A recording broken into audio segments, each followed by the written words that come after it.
நான் பார்த்திபன் சார் ஷூட்டிங்கில் இருக்கேன் அந்த வாகினி ஸ்டுடியோவில். நைட்டு வந்து லேட் ஆகும் சார்னு சொல்கிறாங்க. நான் பரவாயில்லன்னு விட்டுட்டேன். பரவாயில்ல சார், எவ்வளோ நேரம் ஆகும்? ஒரு 10:30 11 ஆகிடும் சார்.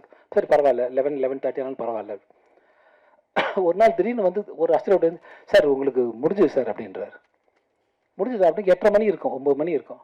முடிஞ்சுது அப்படின்னு. முடிஞ்சுது சார், உங்களுக்கு முடிஞ்சு சொல்லிட்டேன். நான் உங்களுக்கு போய்ட்டு டவுட் கன்ஃபார்ம் பண்ணுறேன். முடிஞ்சுது சார்னு சொல்கிறாங்க. சரி சார், தேங்க்யூ சார், நான் கிளம்புறேன் அப்படின்னு பார்த்து சார் சொல்கிறேன்.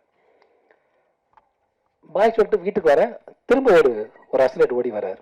ஓடி வந்து, சார் நாளைக்கு டேட்டு கேட்டிருந்தோம் உங்ககிட்ட, அந்த டேட்டு நாளைக்கு வேணாம் சார். ஃப்ரீ பண்ணுறாரு என்ன. நாளைக்கு வேணாமா உங்களுக்கு? வேண்டாம். அப்படியா சார்? நாளன்னைக்கு வேண்டாம் சார். So nice, thank you. இன்னொரு ஃபோன் வருது எனக்கு, அதில் என் தகப்பனார் தவறிட்டார் அப்படின்னு. ஸோ அவர் எவ்வளோ சினிமாவை நேசிச்சிருக்காரு.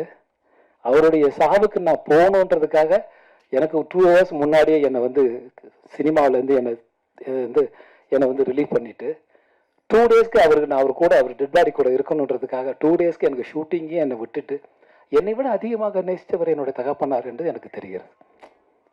என்னை விட அதிகமாக நேசித்தவர் எங்கள் அப்பா.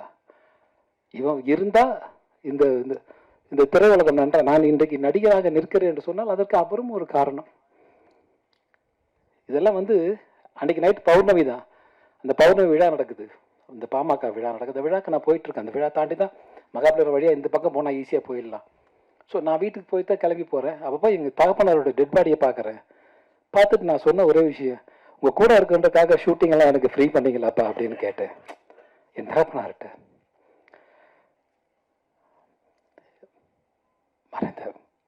மறைந்த என்னுடைய தகப்பனார்